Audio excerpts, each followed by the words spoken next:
So, a crisis. Insoluble problem. Major crisis. Both stepmothers want their names on the wedding invitation. So Catherine adores her stepmother, who more or less brought her up. She wants her name on the invitation. She wants it. And her stepmother is not anticipating, which is understandable since the mother is dead, not appearing next to Catherine's father. Whereas my stepmother, whom I detest, it's out of the question her name should be on the invitation. But my father won't have his name on it if hers isn't, unless Catherine's stepmother is left off, which is completely unacceptable. I suggested none of their parents' names should be on it.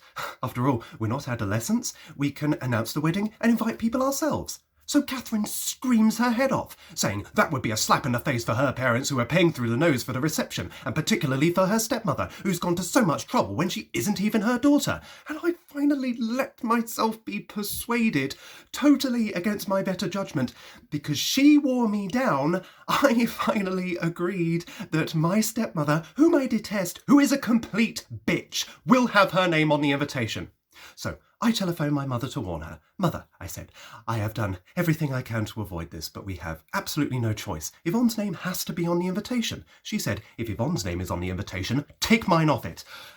Mother, I said, please, I beg you, don't make things even more difficult. She said, how dare you suggest that my name is left to float around the card on its own, as if I was some abandoned woman below Yvonne who will be clamped to your father's surname like a limpet. I said to her, Mother, I have friends waiting for me. I am going to hang up, and we'll discuss all this tomorrow after a good night's sleep. And she said, why am I always an afterthought?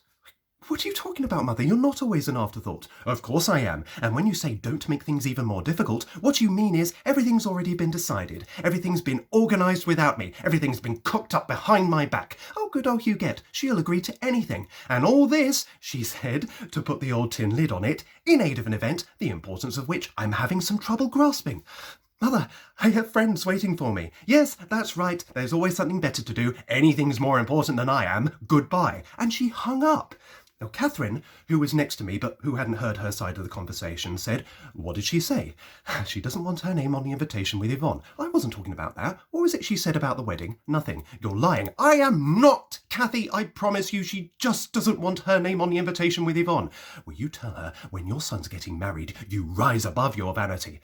Well, you could say the same to your stepmother. That has got nothing to do with it, Catherine shouted. It's me. I'm the one who's insisting that her name should be on it. It's not her, poor thing. She is tact personified. If she had any idea of the problem this was causing, she would be down on her knees begging for her name to be taken off the invitation. Now call your mother!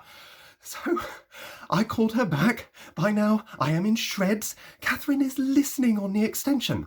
Ivan, my mother says, up to now, you have conducted your affairs in the most chaotic way imaginable, and just because out of the blue you have decided to embark on matrimony, I find myself obliged to spend all afternoon and evening with your father, a man I haven't seen in 17 years, and to whom I did not expect to reveal my hip size and my puffy cheeks, not to mention Yvonne, who, incidentally, I may tell you, according to Felix Perillari, has now taken up bridge. My mother also plays bridge. I can see none of this can be helped, but on the invitation, the one item everyone is going to receive and examine, I insist on making a solo appearance. So Catherine, who's listening on the extension, shakes her head and screws up her face in disgust. Mother, I said, why are you so selfish? Oh, I am not selfish. I am not selfish, Ivan. Oh, you're not going to start on me as well. You're not going to be like Madame Romero this morning and tell me I have a heart of stone, that everybody in our family has a heart of stone. That's what Madame Romero said to me this morning when I refused to raise her wages. She has gone completely mad, by the way, to 60 francs an hour tax-free. She has the gall to say everyone in our family has a heart of stone when she knows very well about poor Andre's pacemaker. Oh, you haven't even bothered to drop him a line. Oh, yes, that's right, very funny. Everything's a joke to you. I'm not the one who's selfish, Ivan. You have still got a lot to learn about life. Well, off you go, my boy. Go on. Go on. Go and see your precious friends. So, nothing has been resolved.